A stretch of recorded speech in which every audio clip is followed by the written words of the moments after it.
Laptop অথবা desktop computer সার্ভিসিংয়ের কাজ করতে হলে অবশ্যই আপনার একটি বায়োস প্রোগ্রামার প্রয়োজন। সোফি SP16-B হচ্ছে বর্তমানে খুবই পরিচিত এবং বাজেট ফ্রেন্ডলি বায়োস প্রোগ্রামার। আজ আমরা SP16-B বায়োস প্রোগ্রামার নিয়ে বিস্তারিত ধারণা দেওয়ার চেষ্টা করব। ডিভাইসটির ইউজার ম্যানুয়াল থেকে অনেকটা ধারণা পাওয়া সম্ভব, যেমন USB interface, zip socket, power LED, state LED, ISP বা ATE ইন্টারফেস। ISP ইন্টারফেস হচ্ছে খুবই ইজি এবং আধুনিক একটি প্রসেস। বর্তমানে ডেস্কটপ মাদারবোর্ডগুলোতে ISP ইন্টারফেস সকেট কানেক্টর থাকে, যেখানে আপনি ISP কেবল লাগিয়ে মাদারবোর্ডের বায়োস চিপ থেকে রম ফাইল রিড রাইট বা ফ্ল্যাশ করতে পারবেন। আপনার বায়োস চিপটি মাদারবোর্ড থেকে ওঠানোর কোনো প্রয়োজন পড়বে না। বায়োস প্রোগ্রামার ডিভাইসটি দিয়ে আপনি শুধুমাত্র ল্যাপটপ ডেস্কটপের বায়োস ফ্ল্যাশ করতে পারবেন তা কিন্তু নয়, এটি দিয়ে আপনি বর্তমানে অনেকগুলো লজিক বোর্ডের বায়োস চিপ ফ্ল্যাশ করতে পারবেন। এটি 1.7 ভোল্ট থেকে 5.0 ভোল্ট পর্যন্ত সাপোর্টিং। তাই আপনাকে অবশ্যই সকল ধরনের জিপ সকেট সংগ্রহে রাখতে হবে, যার সাহায্যে আপনি ছোট বড় যে কোনো সাইজের বা ডাইমেনশনের বায়োস চিপ এখানে বসাতে পারেন। বর্তমানে আমাদের ল্যাপটপ এবং ডেস্কটপের বায়োস চিপগুলো 3.3 ভোল্ট সাপোর্টিং। এজন্য আমরা ম্যাক্সিমাম যে বায়োস চিপগুলো নিয়ে কাজ করে থাকি এগুলো 3.3 ভোল্টেই কাজ করে থাকি। চলুন দেখে নেওয়া যাক বায়োস প্রোগ্রামের সফটওয়্যারটি পিসিতে কিভাবে ডাউনলোড করবেন এবং exe ফাইল সেট আপ করবেন।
হিসেবে আমরা একটি বায়োস চিপ রিড, ইরেজ এবং ফ্ল্যাশ করে দেখাবো বা প্রোগ্রাম করে দেখাবো।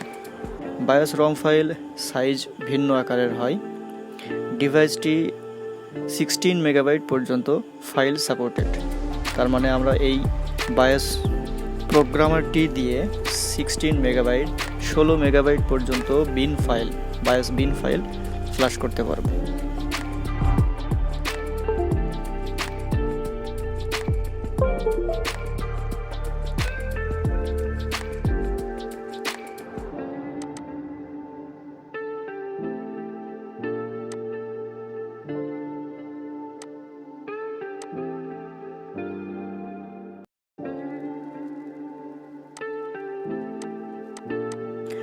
বায়োস প্রোগ্রাম করার পূর্বে অবশ্যই অরিজিনাল ফাইলটি সেভ করে নিতে হবে, কারণ আমরা বিভিন্ন সাইট থেকে ল্যাপটপ বা ডেস্কটপের বায়োস বিন ফাইল ডাউনলোড করে থাকি, যেগুলো 100% ভেরিফাইড নাও হতে পারে।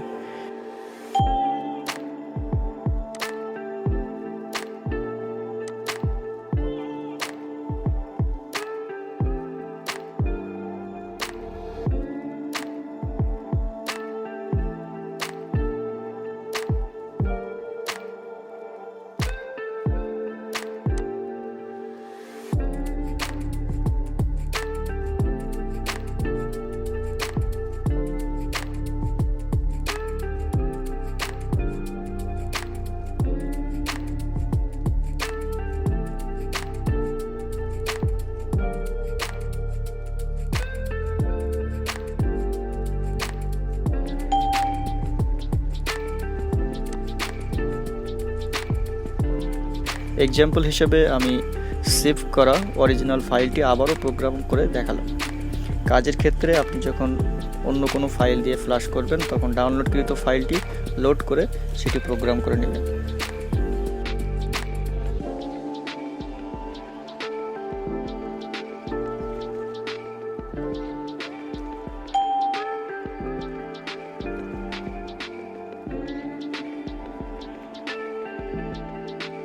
এ ধরনের ভিডিও পেতে চ্যানেলটি অবশ্যই সাবস্ক্রাইব করে আমাদের সাথে থাকবেন।